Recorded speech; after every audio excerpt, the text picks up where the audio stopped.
Kali ini saya akan mendongeng atau bercerita untuk adik-adik semua. Judul dongengnya adalah Si Kancil dan Pak Tani. Nah, pasti adik-adik semua sudah penasaran kan? Ya udah, langsung saja kita mendengarkan dongengnya. Di suatu hari, diceritakanlah si kancil yang cerdik sedang berjalan-jalan keluar hutan menuju ke arah perkebunan milik Pak Tani. Dengan seketika, langkah sang kancil terhenti karena melihat kebun petani yang sangat subur dan buah mentimun yang sangat lebat dan segar. Si kancil pun berbicara sendiri. Wah, mentimunnya segar, kayaknya enak kalau dimakan dan menghilangkan rasa hausku. Bergegaslah si kancil mendekat kebun mentimun itu sambil mengamati di sekeliling kebun itu. Katanya, aman kayaknya, ujar sang kancil. Tibalah di kebun mentimun, tak lama-lama lagi sang kancil mengambil mentimun yang besar dan segar-segar itu lalu dimakannya. Aduh, yang ini kok kurang enak ya. Coba yang satu lagi kelihatan besar dan kayaknya enak dimakan. Kancil mengambil mentimun-mentimun yang ada di sekitarnya. Setelah kenyang dan mengambil beberapa mentimun untuk dibawa pulang ke hutan, kemudian si kancil pergi bergegas dari tempat itu. Perbuatan itu terus diulangi keesokan paginya. Si kancil mencuri kembali mentimun milik Pak Tani. Kemudian si kancil berbicara. Aku punya tempat makanan banyak, jadi tidak usah capek-capek lagi mencari makan kemana-mana lagi. Besok saya akan kembali untuk mengambil mentimun ini, ujar si kancil sambil pulang dengan perut kenyang. Di siang harinya, Pak Tani datang ke kebun untuk melihat dan merawat kebun mentimun miliknya itu. Setelah sampai di kebun mentimun miliknya, dia sangat terkaget karena mentimun miliknya berserakan, banyak bekas gigitan hewan, dan banyak mentimun yang hilang. Pak Tani sangat marah sekali melihat mentimunnya banyak yang hilang telah dicuri. Kemudian Pak Tani pun mencari akal untuk menangkap si pencuri mentimunnya tersebut. Sambil istirahat, dia berpikir bagaimana mencari akal untuk menangkap si pencuri tersebut. Setelah beberapa lama berpikir sambil beristirahat, didapatkannya ide untuk menangkap dengan jebakan orang-orangan dengan menggunakan lem di tubuh boneka orang-orangan tersebut. Berbicara sendiri Pak Tani. Mudah-mudahan berhasil besok saya tangkap kamu pencuri mentimunku, ujar Pak Tani sambil kesal sendiri. Maka dibuatnya boneka orang-orangan tersebut. Keesokan harinya, si kancil datang kembali dengan niat untuk mencuri mentimun milik Pak Tani. Dari kejauhan, si kancil terkejut sambil berbicara di dalam hatinya.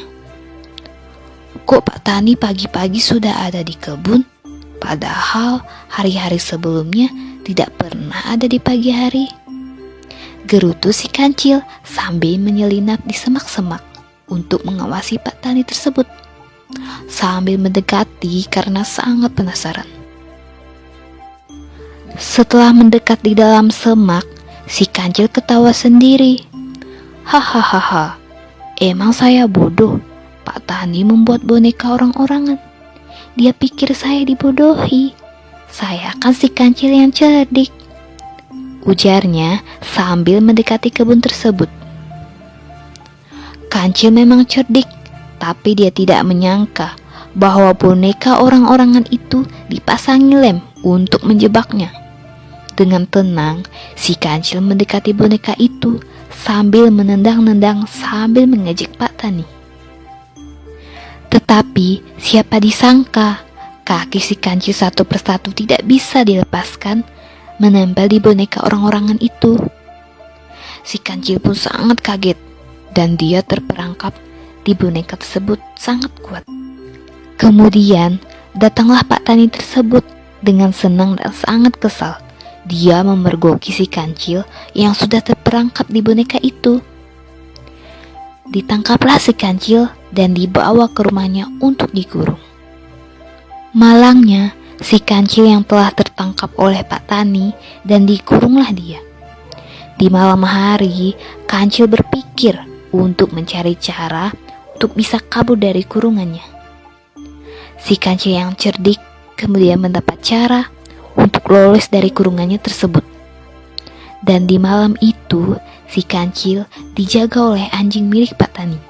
Dan dipanggillah si anjing tersebut. Si kancil memanggil si anjing untuk mendekatinya. Si kancil dan anjing pun berbicara satu sama lain.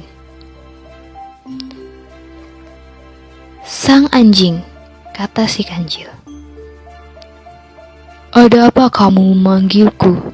Jangan meminta saya untuk melepaskanmu dari kurungan itu, karena saya anjing yang setia pada Pak Tani," ujar si anjing tetap diam. "Siapa yang meminta kamu untuk mengeluarkan saya? Justru saya senang ada di dalam kurungan ini."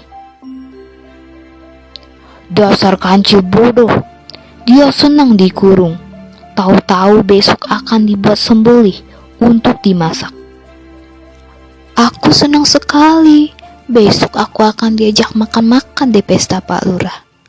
Oleh karena itu, Pak Tani memintaku untuk istirahat sejenak di sini," ucap kancil. Sang anjing terlihat kesal karena Pak Tani tak pernah mengajaknya untuk mengunjungi pesta dan makan di rumah Pak Lurah. "Sebenarnya aku kasihan padamu yang telah lama mengabdi tapi tak pernah diajak bersenang-senang. Aku punya ide agar besok kamu bisa ikut ke pesta Pak Lurah," sahut kancil. "Bagaimana caranya agar aku bisa ikut?" tanya anjing. "Kita harus bertukar posisi agar kamu bisa menggantikanku untuk ikut ke pesta Pak Lurah. Dan di pesta itu sudah pasti banyak daging-daging segar." Dan akhirnya anjing merayuan kancil dan membantu kancil keluar dari kandang ayam lalu bertukar posisi. Sekarang kancil berhasil keluar, sementara si anjing sudah berada di dalam kandang ayam. "Maafkan aku, anjing.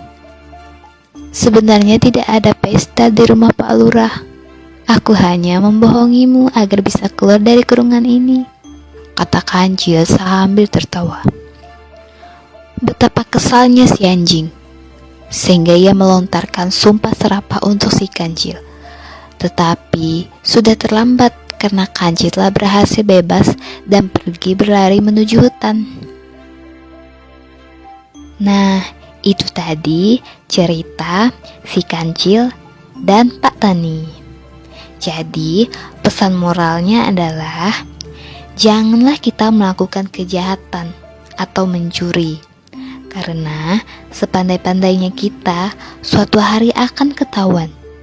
Dan janganlah berpikir pendek. Berpikirlah sebelum melakukan perbuatan seperti yang diperbuat oleh sang anjing.